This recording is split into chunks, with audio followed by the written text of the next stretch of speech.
The air in New York City is thick with tension, but not the electric anticipation of a grand slam. It is the heavy, suffocating dread of a nightmare unfolding in real time. The official U.S. Open draw sheet, once a constellation of tennis royalty, is now being scorched by a plague of withdrawals, leaving a trail of gaping holes where champions should be. The world is watching in stunned silence as the sport's greatest warriors, one by one, lay down their arms and surrender before the battle has even begun. This isn't just a tournament, this is a bloodbath, and the carnage has only just begun. Welcome to the U.S. Open massacre. The tremor was barely a whisper at first, a small crack in the formidable facade of the world's most prestigious hardcourt championship. A rising star, a name on everyone's lips for a potential deep run, officially announced their withdrawal, citing a minor physical ailment. The statement was generic, almost dismissive, designed to quell the murmurs before they could begin. The players' social media was flooded with supportive comments. Fans wished them a speedy recovery and promised to wait for their return. The tournament organizers, ever the masters of public relations, played it down as a routine precautionary measure, a smart move for a long career. But behind the polished press releases and carefully curated PR statements, the tennis world could sense a shift. It was like a crack in a dam, small, almost imperceptible, but a sign that the immense pressure of the season was beginning to take its toll. Everyone hoped it was an isolated incident, a simple blip on the radar. They were wrong. The media dissected the players' recent schedule, pointing out the punishing travel and the relentless competition. They theorized about the physical and mental toll of the modern game, but they were still looking at the surface, missing the seismic event that was about to erupt. Little did they know, this was just the opening act of a tragedy. The players' coach gave a cryptic interview hinting at deeper issues than just physical fatigue, which only fueled more questions. Meanwhile, betting odds began to shift slightly, an early indicator that insiders knew more than they were letting on. The locker room, usually a place of focused preparation, was now filled with hushed conversations and worried glances. Players who had trained alongside the withdrawn star began to question their own fitness levels. The first domino had fallen, and its echo was reverberating through every corner of the tennis world, setting the stage for an impending catastrophe that no one was prepared for. The tournament's medical staff was put on high alert, but they were already overwhelmed by the growing number of health concerns being reported. The calm before the storm was officially over. Within a single, chaotic 24-hour period, the trickle of withdrawals transformed into a raging, uncontrollable flood. The names tumbling out of the tournament were not just promising prospects. They were the bedrock of the sport. A former champion, a legend of the game, withdrew citing a chronic knee injury that had been ailing him for months. The announcement came not with a plea for sympathy, but with a stony-faced resignation that sent a chill down the spines of fans. Then, the unthinkable happened. The world's current number one, the player expected to dominate the tournament, released a terse, shocking statement. Personal reasons. That was it. No explanation, no timeline, just a devastating silence that fueled a wildfire of speculation. The news exploded across social media, trending globally within minutes. The illusion of invincibility, the carefully constructed narrative of superhuman athletes, was shattered. Social media was ablaze with theories ranging from burnout to serious illness, even scandal.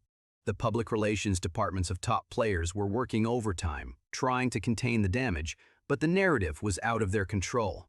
This was no longer a medical concern. It was a crisis of confidence, a mutiny against the crushing demands of the modern calendar. Fans took to the streets outside the stadium, holding signs of protest and disappointment.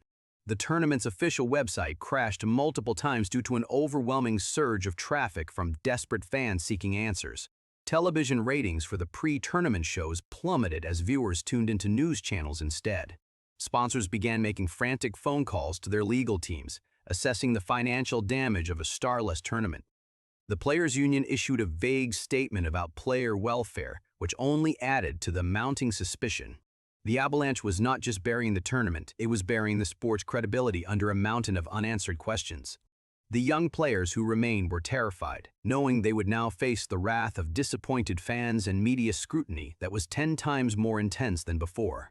With the official explanations ringing hollow, The vacuum of information was filled with a deafening roar of speculation and conspiracy theories.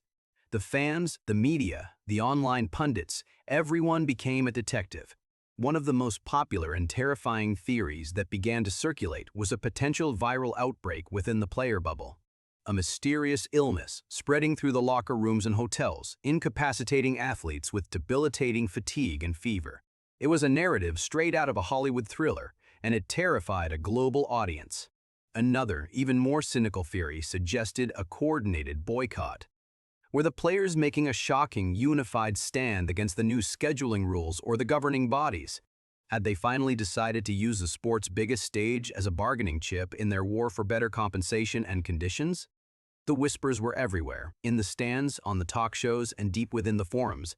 The tournament's security detail was silently beefed up. The press briefings became even more guarded. The beautiful game of tennis, built on grace and sportsmanship, was now shrouded in an atmosphere of suspicion and paranoia. The US Open was no longer just a tournament, it was a crime scene. Former players turned commentators were openly questioning the leadership of the tennis federations. Online detectives were tracking private jet flights, trying to connect the dots between the withdrawn players' movements.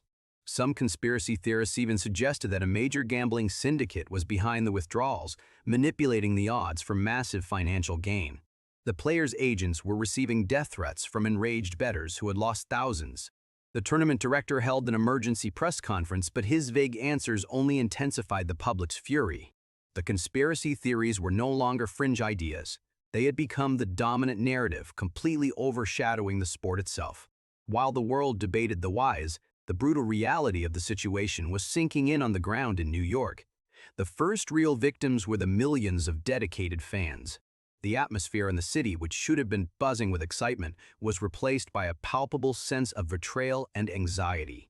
Ticket holders, who had saved for months to witness their heroes, were now facing the prospect of watching a B-list tournament. The streets around Flushing Meadows were quieter, the usual carnival atmosphere replaced by a somber mood and distressed conversations. Media pundits, who had prepared in-depth analysis for the anticipated epic clashes, were scrambling to find new angles, forced to discuss a competition that was being stripped of its identity. Sponsors who had paid millions for their logos to be associated with the sport's elite were growing increasingly nervous, their PR teams working furiously to manage the developing disaster. The feeling of excitement had been completely consumed by a sense of dread. It wasn't just about the tennis anymore. It was about the survival of the tournament's credibility. The US Open was hemorrhaging prestige with every passing hour. Local businesses that relied on the tournament's influx of tourists were reporting massive losses. Restaurants and hotels near the venue were facing an unprecedented wave of cancellations. The city's tourism board issued a statement trying to downplay the crisis, but the damage was already done. Even the umpires and line judges were feeling the pressure, knowing that any controversial call would now be magnified 100 times over in a tournament devoid of star power. The ground staff, who had meticulously prepared the courts for weeks, watched in despair as their hard work seemed pointless. The US Open had become a ghost of itself, a hollow shell echoing with the sounds of disappointment. As the dust began to settle, the true scale of the devastation became horrifyingly clear. The draw sheet that remained was a pale, unrecognizable shadow of its former glory.